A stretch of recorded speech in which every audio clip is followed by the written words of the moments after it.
Hello everyone, welcome back and thank you so much for stopping by. So my people, as the pressure mounting for the release of Mazi Nnamdi Kanu increases, some Nigerians are now showing concern that what is going to happen after federal government let Nnamdi Kanu go. Is Nnamdi Kanu going to drop Biafra agitation? Is he going to tackle the insecurity that is going on in the southeast? Some even, expressing fear that if Nnamdi Kanu come out, like what is happening in the southeast is going to be worse. A lot of talk about Mazi Nnamdi Kanu release. So in this particular interview, Dr. Alex Ogbonna, the publicity secretary of Ohanaeze Ndigbo, really explained it very well here. Like the area federal government is supposed to focus more. Like what brought about this Biafra agitation? Are they really thinking about it? Are they ready to ask Nnamdi Kanu, like, which way? How do we tackle all this problem? Instead of all this plenty talk about if Nnamdi Kanu come out, is he ready to drop a Biafra agitation, this and that? Even Nnamdi Kanu drop a Biafra agitation, do you think it's only Nnamdi Kanu that we have in Biafra land? Like we have a lot of powerful, arrogant, more than Nnamdi Kanu, that are going to rise up for Biafra agitation. I think the main thing they're supposed to focus on is how do we negotiate? How do we solve all this problem? What brought about a Biafra agitation? And if truly that Igbos want to go, how do we go about it? Instead of talking about don't release Nnamdi Kanu, if he come out, it's going to be worse, this and that. Like it's even getting worse already, even though that Nnamdi Kanu is still in DSS custody. So my people, let me allow you guys so that you can listen to this interview in full and also drop your comments in the comment section. Please, if today is your first time, don't forget to subscribe. In this my channel, we talk about trending gist, especially in Nigeria politics. So don't forget to subscribe. Also turn on the post notification. Share this video, like it so that YouTube can recommend it to other people to watch. So much for coming on. Well, again, gentlemen, we appreciate you for joining us this morning. And I'm going to start off with you, Mr. Babangida, and I'm going to start with security. So giving your expertise in security, how do you assess the Nigeria government's response to Nnamdi Kanu's movement compared to military response in previous successionist efforts in the case of Colonel Ojukwu? Well, if we look at the situation as it is today, and by the situation I mean the optics, one word for what our government is doing right now is dodgy. As in dodgy. Take a position. Are you ready to go the whole hog with Kanu, or are you going to release him? Right now, what we see is what I want to call wishy-washy. It's dodgy. That's my just one word summation of the position right now. Okay, now I'm going to come to Dr. Ogbonia, and I'm going to be asking now, with the clamor for the release of Kanu, what do you think this will foster? Do you think that, like they say, it will actually help in instances of dialogue when it comes to trying to get the East as peaceful as it used to be? Will this open up dialogue avenues, do you think, Doctor? Thank you so much. I want to thank you for this wonderful opportunity. Evidently, any person who has been into listening to the media would understand that Ohanaeze Ndigbo position has been that the issue of Nnamdi Kanu had to be taken from a political dimension, that is political solution to the problem of Nnamdi Kanu. But all this legal, this and that, from one court to the other, will not in any way solve the problem. Even before our father, Chief Amechi, Bazilika Amechi died, he met Buhari at Abakaleke and requested him to release Nnamdi Kanu to him, and to be able to manage and control him, and other things added to that. So we've been asking for his release, and the one thing that is clear, and I've made this in clear severally, that the more he's been incarcerated, the more the demand for his release will continue to increase. For example, today, about 50 members of the House of Rep have added voice. Senators of the South have added voice. And people from all over have added voice. So it is increasing. The number is increasing. It will come to a point where it will become essentially difficult for government of Nigeria to continue to keep Nnamdi Kanu in the prison. If you go back to history, you see what happened to Nelson Mandela. At a point, the government of South Africa thought they were dealing with Nelson Mandela. At a point, it became a global matter. Even when Nelson Mandela was in detention, of course, he was being honored, very up. At a point, the crescendo rose to a point that they were forced to release Nelson Mandela. Similarly, what is going on in Nigeria today, by the end of, by next month, more 50 members of the House of Rep will add, senators, other senators will join the Southeast senators. A lot of Nigerians will conclude in the clamor. And ultimately, whether our president likes it or not, he will be forced to release Nnamdi Kanu. Because releasing Nnamdi Kanu is to bring peace in the South. And like every human being, even if it's a finger, the moment your finger begins to ache you, small finger as it is, it will affect the whole part of the body. Any person who believes that what is happening in the Southeast is just to the Southeast is making a mistake about what we call a system. In any system, any part of the system, the moment it becomes dysfunctional, it affects the entire system. That is how Nigeria is. When there is insecurity in the Southeast, inadvertently, wittingly or wittingly, it will definitely affect all parts of Nigeria. But some people do not know. But global community, the global community, they know that things are not working well, at least in one part of Nigeria, which is Nigeria. The word Nigeria is gone. It creates our investors. It makes we are losing the economy. It creates insecurity, and so on and so forth. And people always try to realize that Nnamdi Kanu is like expression. It's like a symbol. It's like identity of what is happening in the Southeast. It characterizes the event in the Southeast. It characterizes unemployment. It characterizes alienation from the center of power. It characterizes marginalization. It characterizes indignities and inequity to the people of Southeast. It characterizes all forms of discrimination. That's what Nnamdi Kanu represents. And of course, what is Nnamdi Kanu saying? He's saying, instead of continuing in this condition, allow my people to go. That's what Nnamdi Kanu is. And you look at what happened in 2023 election. It exemplified the whole thing. When it was clear, it was the turn of Southeast. A lot of conspiracy theories and shenanigans began to arrive. All this is in order to sideline the people. And the Kanu is saying, instead of this thing continue this way, allow my people to go.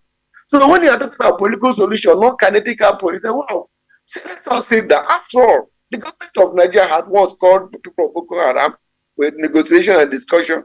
Can they call IPOP Nnamdi Kanu group for discussion and negotiation? What is our political solution?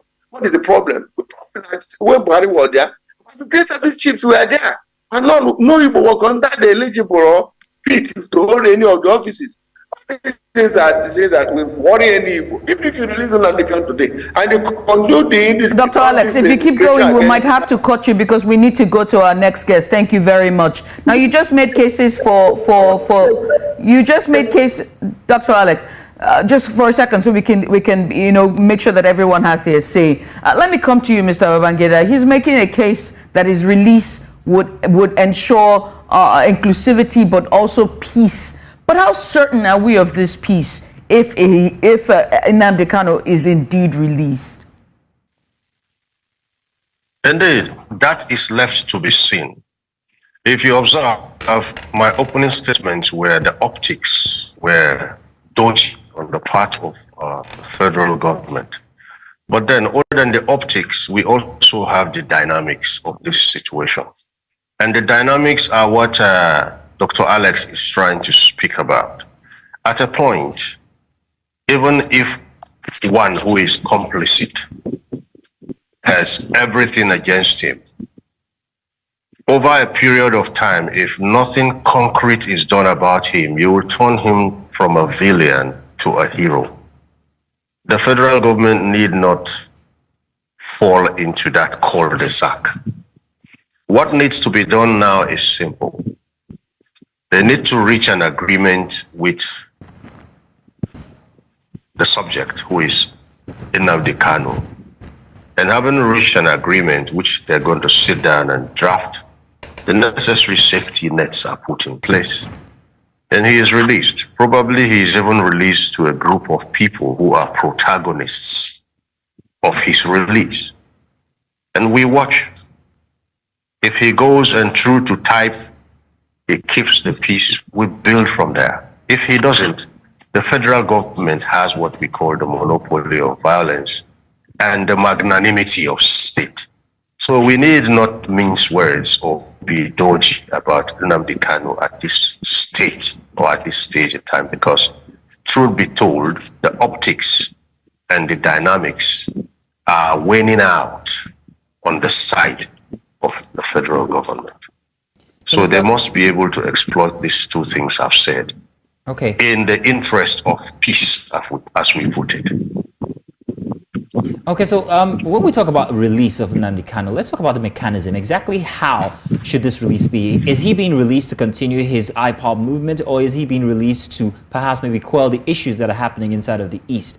What exactly is he being released to go do? Foster dialogue? How exactly? Let's talk about that mechanism. Mr. Aliyu, please.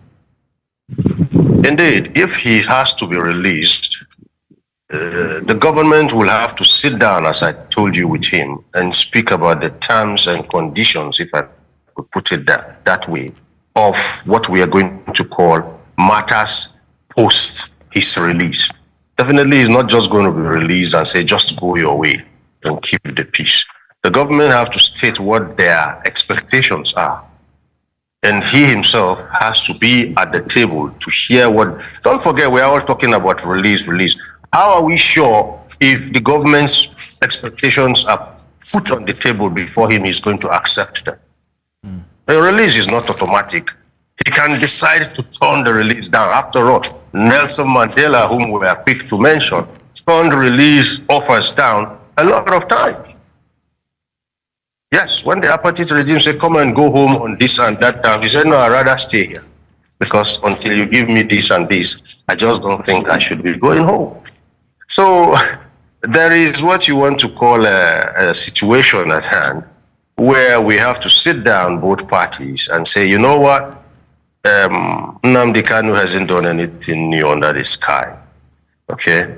And we can sit down and craft a way forward, both parties, to the divide, if indeed peace is what we are in this for. But if it's not about peace and each party has its own ulterior motives, but is just asking for peace so they can get him out, then we can as well just go the whole hog and lock horns.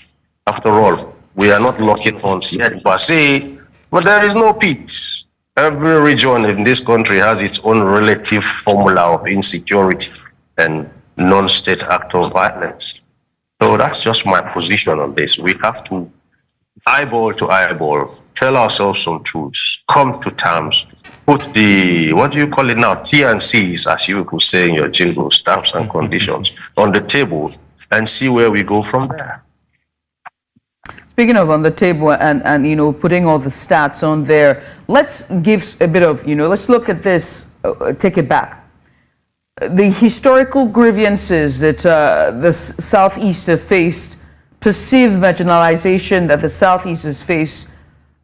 Dr. Ogbonnaya, do you think that Kanu's release could significantly reduce tensions and lead to meaningful dialogue? Again, emphasis on meaningful dialogue between the government and the IPOB.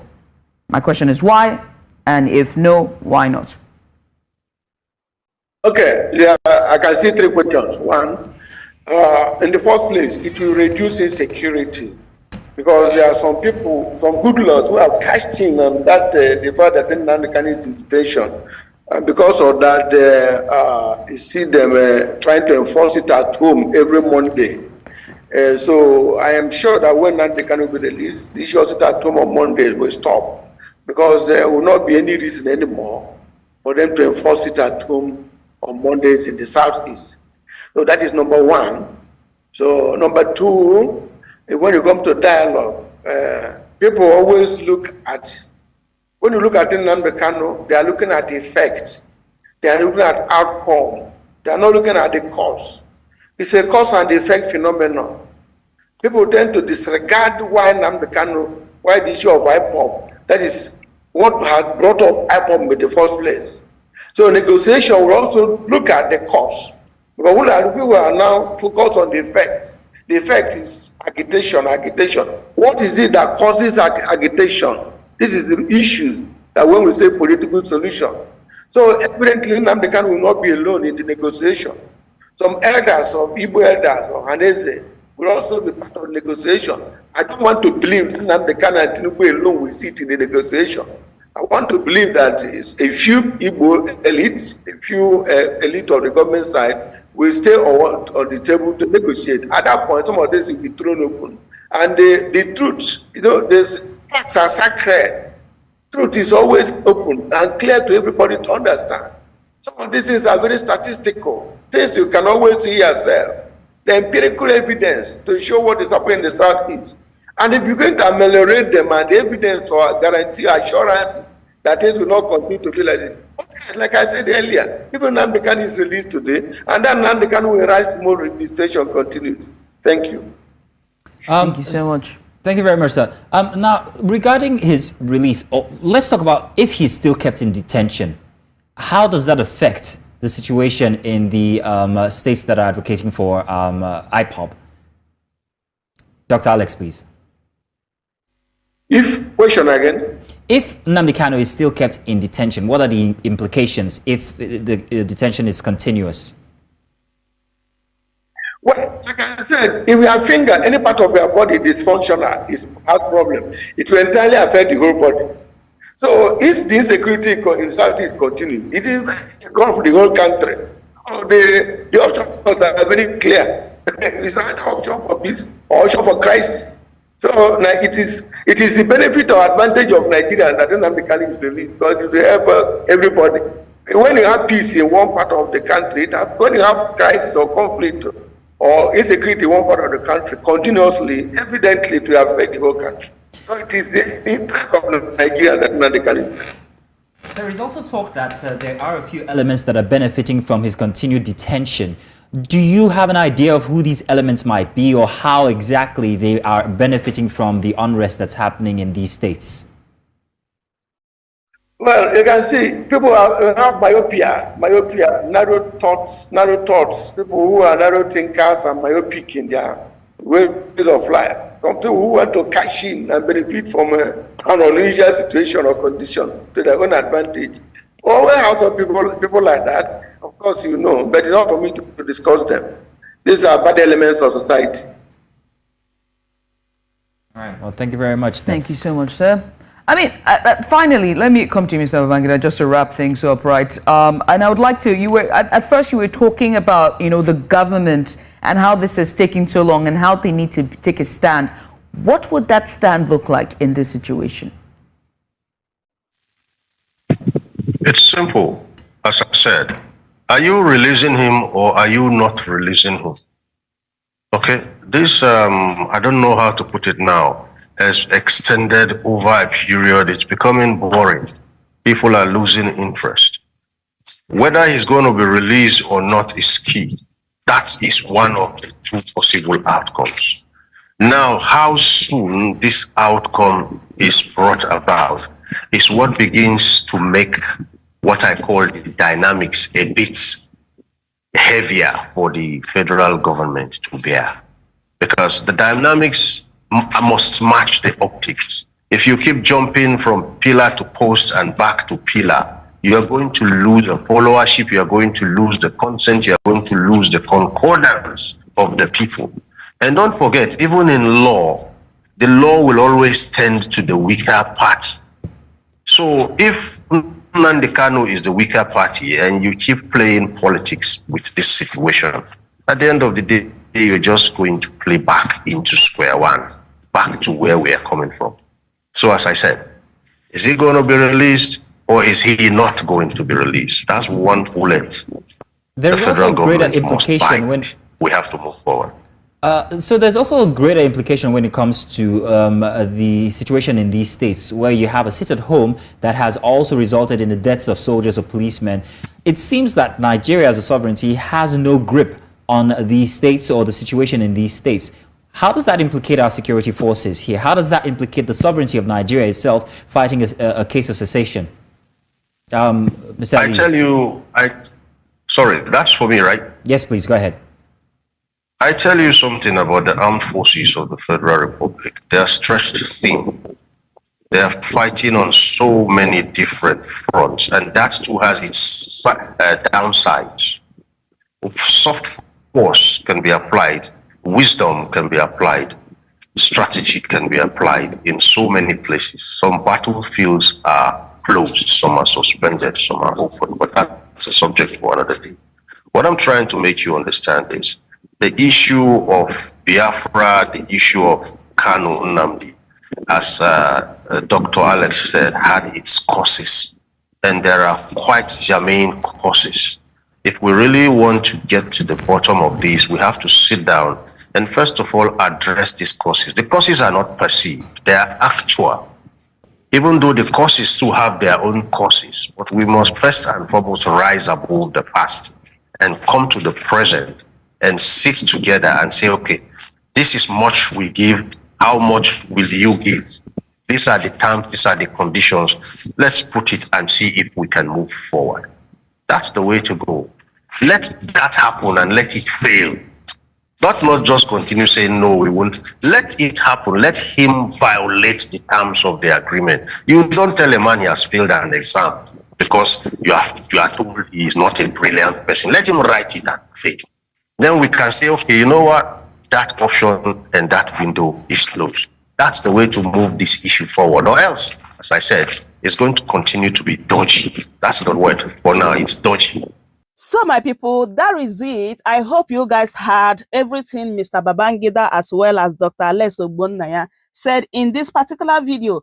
And also, some people are saying that Nnamdi Kanu has already accepted all the conditions given to him by Nigeria government. Like Nnamdi Kanu, I know very well, will bring his own condition to federal government to accept. Yes, my people, Nnamdi Kanu cannot be easily deceived. That is one thing you guys need to know. He knows his right and he stands by his right always. So I would love you guys to leave your thoughts in the comment section as we are looking forward for the release of Mazi Nnamdi Kanu. Leave your thoughts in the comment section about this video. And also, just as I said before, if today is your first time, don't forget to subscribe, turn on your post notification so that anytime I upload a new video, you will be notified. Share this video, and also thank everyone that be sharing my video. I truly appreciate you all. Yes, my people, I'm going to see you guys in my next one. Goodbye for now.